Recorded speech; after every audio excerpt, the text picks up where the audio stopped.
Mahasiswa dan warga menuntut kasus pemerkosaan yang menewaskan seorang gadis diusut tuntas. Dari 6 pelaku, 2 diantaranya masih buron.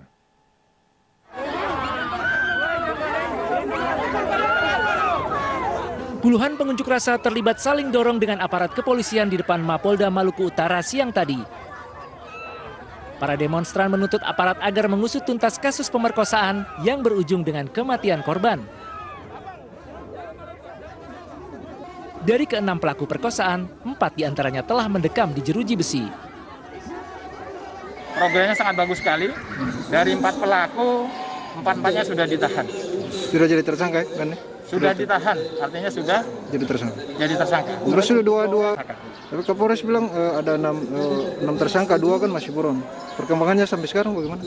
Nah, terkait dengan itu sekali lagi, Polres saat ini sedang mendalami 4 tersangka. Maka dari keterangan 4 tersangka itu akan berkembang. Akan berkembang.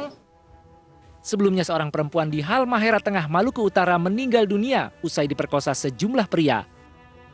Korban yang baru lulus SMA tersebut diduga diperkosa 6 pelaku di salah satu kamar kos di Desa Lalilev, Kecamatan Weda Tengah. Ironis, salah satu pemerkosa merupakan pacar korban. Atas kejadian naas tersebut, keluarga korban menuntut hukuman mati bagi para pelaku. Bagaimana kronologis kasus yang memilukan ini? Kita berbincang dengan Mbak JJ, tetangga dekat korban pemerkosaan. Mbak JJ, Assalamualaikum. Assalamualaikum. Ya, waalaikumsalam. Ya, sedekat apa Mbak JJ dengan korban? Keluarga korban adalah bagian dari keluarga kami, mengingat kami juga satu kampung, jadi agak dekat rumah kami agak berdekatan. Bagaimana cerita dari kasus ini? Kalau kabarnya kasus ini terjadi sudah September ya, tapi kemudian baru terungkap di pertengahan Oktober ini. Ya, jadi sebelumnya karena keadaan korban yang sangat traumatis, untuk itu korban tidak menceritakan kejadian ini kepada siapa-siapa, melainkan pada salah satu mama angkatnya, dia hanya menceritakan kepada beliau karena mengingat keadaan korban yang begitu traumatis. Oke. Jadi secara afirmasi dari keluarga korban untuk kejadian yang realnya memang belum ada begitu, karena korban memang tidak mengungkapkan secara terbuka kepada keluarga juga. Oke. Jadi tidak pernah dilakukan pelaporan ke polisi sampai korban ini meninggal dunia? Pada 8 Oktober kemarin, ketika korban menyuarakan langsung pada ibunya, warga Patani yang berada di wilayah Lalilev, daerah Lingkar Tambang itu sendiri, langsung melakukan aksi terhadap pelaku. Oke. Perusahaan tempat para pelaku bekerja itu berada di kampung yang sama dengan kampungnya Mbak JJ dan korban? Tidak. Daerah Lingkar Tambang itu berada di sekitar Kabupaten Halmahera Tengah, tetapi saya dan korban berasal dari daerah Patani. Jadi daerah kami sama daerah Lingkar Tambang itu agak jauh, menempuh waktu yang begitu lama untuk sampai ke daerah Lingkar Tambang. Oke. Sebelum meninggal dunia, korban sempat dirawat di rumah sakit. Berapa lama, Mbak Jiji?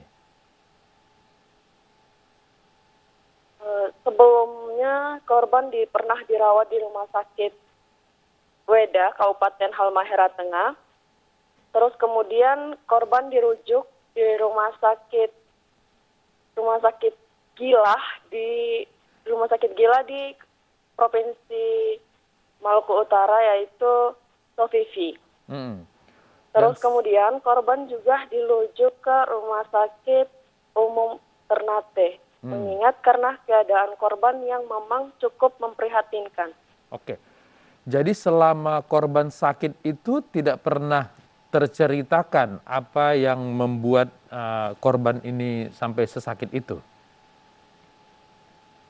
Ya, untuk itu karena memang korban tidak menceritakan kepada siapa-siapa, melainkan mamahnya. Terus, jadi ceritanya dari mamanya ini juga belum memberikan afirmasi soal terkait dengan apa yang diceritakan oleh korban. Hanya saja beberapa media sudah meliputinya. Untuk itu kami juga mengikuti perkembangan dari media-media lain. Oke. Salah satu pelaku itu merupakan teman dekat korban. Apakah keluarga sudah mengenal pacarnya ini? Menurut informasi yang beredar, salah satu pelaku diantaranya itu diakui sebagai pacarnya. Akan tetapi sesuai fakta yang kita dapat bahwa pelaku ini adalah maksudnya itu adalah hari pertama kali mereka ketemu. Jadi sebelumnya mereka belum pernah ketemu. Oke. Hanya lewat sosial media. Ya. Oke. Saat ini 4 dari 6 pelaku sudah ditangkap dan beberapa kelompok-kelompok massa termasuk mahasiswa sekarang sedang bersama-sama untuk menuntut penuntasan kasus ini. Bagaimana penanganan kasus ini di sana? Pukul Kamis siang tadi, kami seluruh mahasiswa dan seluruh elemen-elemen gerakan organisasi mahasiswa yang ada di daerah Maluku Utara itu sendiri melakukan aksi demonstrasi di depan Polda Maluku Utara. Dalam hal ini kami memberikan tuntutan agar bagaimana Polda Maluku Utara lebih serius untuk menyikapi kasus tersebut. Oke. Kita berharap kasus ini segera terungkap dan tidak ada korban-korban lagi dimanapun berada. Mbak JJ, terima kasih sudah berbagi di iNews Prime. Selamat malam. Assalamualaikum. Celoteh komika Mik Denny yang menghina Rizik Syihab menuai kecaman. Warganet berharap kasus tersebut tidak selesai hanya dengan permintaan maaf. Thank you banget untuk cewek-cewek yang berkerudung di sini, tapi lu asik banget. Kita ketemu di neraka. Aksi komika McDenny memantik polemik. Dalam sebuah kegiatan bersama seorang disc jockey, komika McDenny berceloteh bahwa minum bir dan mengkonsumsi sabu sebagai tindakan yang halal. Candaan McDenny semakin menjadi saat mengeluarkan umpatan yang diduga menghina mantan Ketua Umum FPI Habib Rizik Syihab.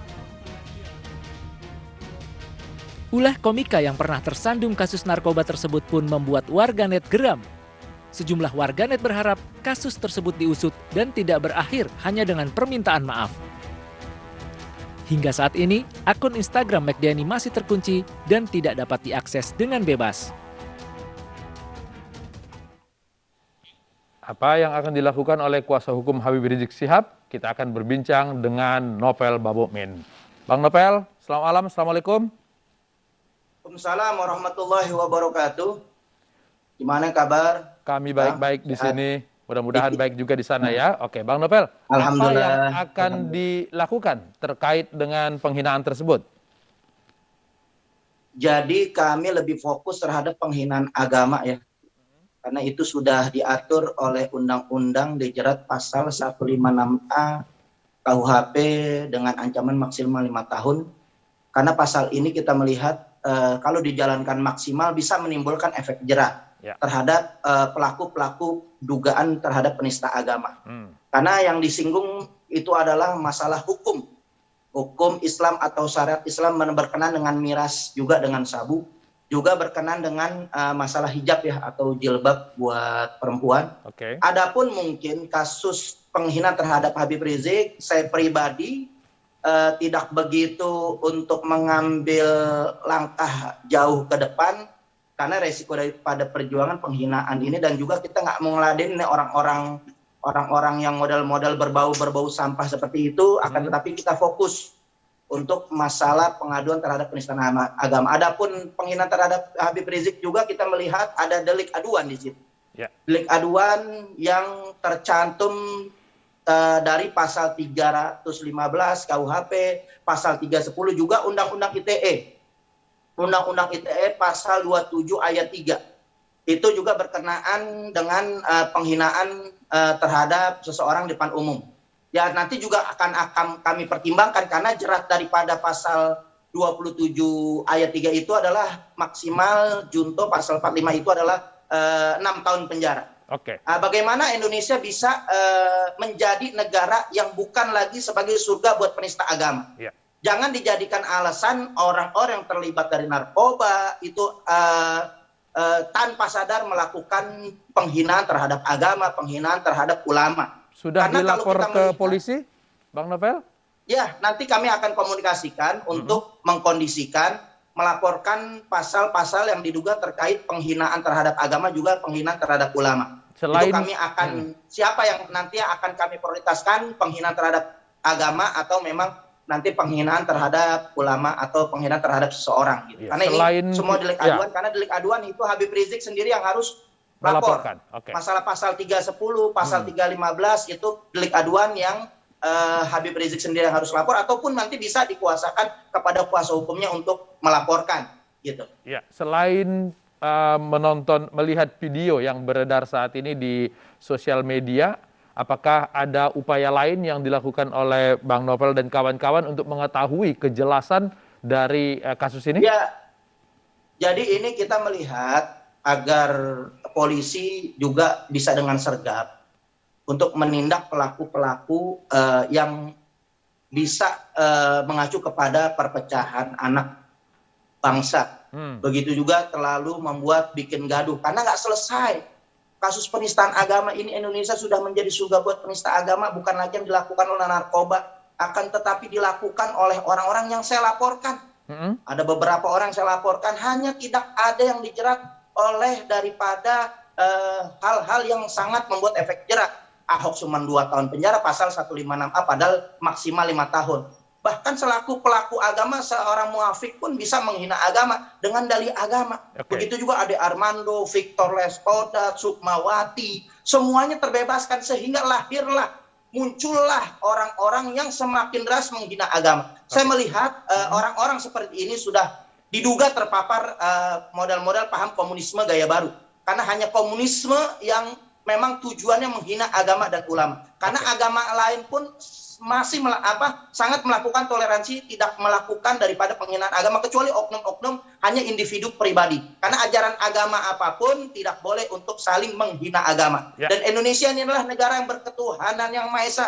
Tidak boleh unsur manapun, alasan apapun menghina daripada ketuhanan yang Maha Esa. Ketuhanan yang Maha Esa itu harus kita jaga, harus kita lindungi, dan itu adalah bentuk toleransi untuk sama-sama kita bersama untuk tidak saling menghina agama apapun, menghina ulama atau tokoh agama apapun. Baik, Bang Novel, kalau penjelasan Bang Novel tadi begitu penting kasus ini diselesaikan ya, kenapa ada tertunda beberapa hari belum dilaporkan juga ke polisi? Apa yang ditunggu?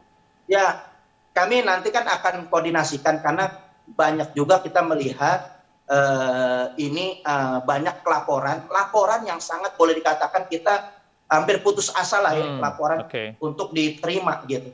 Ya kami melihat kejadian ini kita serahkan kepada masyarakat saja. Karena kita melihat si kece itu di dalam penjara saja bisa bonyok gitu. Nah masyarakat nanti juga akan melihat kalau polisi tidak sergap, tidak gerak cepat menindak daripada orang-orang menistakan agama, ini akan dibuat gaduh terus.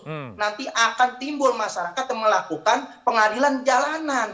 Maka kami juga melihat laporan demi laporan itu banyak yang tidak direspon, kecuali hanya Ahok satu itu di demo berjuta-juta, berjilid-jilid, itu pun Muhammad Kece satu direspon, mungkin 1 banding 1000 atau mungkin 1 banding 1 juta.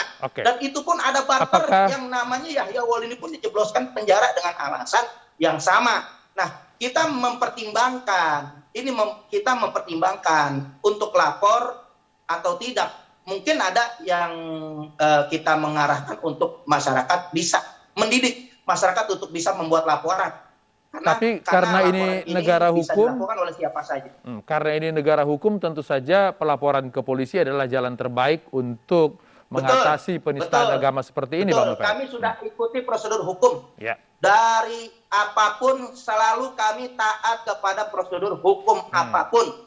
Maka kita meminta apa yang kita laporkan diproses dong. Karena ini negara hukum, jangan diskriminasi gitu loh. Jangan terhadap orang yang lemah saja dijerat dengan hukum yang begitu berat, tetapi orang-orang yang punya nama, punya tokoh sampai saat ini itu menelan pil pahit yang luar biasa kami terhadap kasus-kasus ini. Maka tidak ada kapoknya sehingga timbul lagi penista agama. Kalau kita baca atau buka medsos setiap hari, itu luar biasa. Nggak kuat saya ngeladenin daripada baik per individu, kelompok yang berani menghina agama apapun, yang berani menghina ulama. Jadi sudah hari-hari atau bulian-bulian itu kepada ulama, kepada agama tertentu, kita sudah melihat di medsos capek luar biasa. Kenapa? Karena tidak ada efek jerah. Kalau ada efek jerah, termasuk rezim sebelumnya, itu sudah tinggi, cukup ada nabi palsu seperti Muhammad Musaddiq itu dijerat sampai 4 tahun, bisa juga yang lain dijerat, itu lumayan menimbulkan efek jerah. Akan tetapi sampai saat ini nggak ada yang dijerat hukuman berat. Jadi kami kecewa terhadap sambil menunggu pelaporan ke polisi, ada upaya komunikasi dengan Komika Mikdeni ini? Sampai saat ini kami belum ada komunikasi ya. Yang saya tahu dari komunikasi dengan teman-teman belum ada komunikasi. Kalaupun komunikasi mereka meminta maaf ataupun Mikdeni minta maaf, itu kita serahkan nanti kepada umat Islam untuk bagaimana menanggapi itu semua. Karena kasus ini nggak bisa selesai. Kalau Bang Novel sendiri, permintaan mohon maaf. Kalau Bang Novel sendiri permintaan maaf saja cukup? Untuk saya tidak bisa menerima daripada permintaan maaf karena itu hak Allah.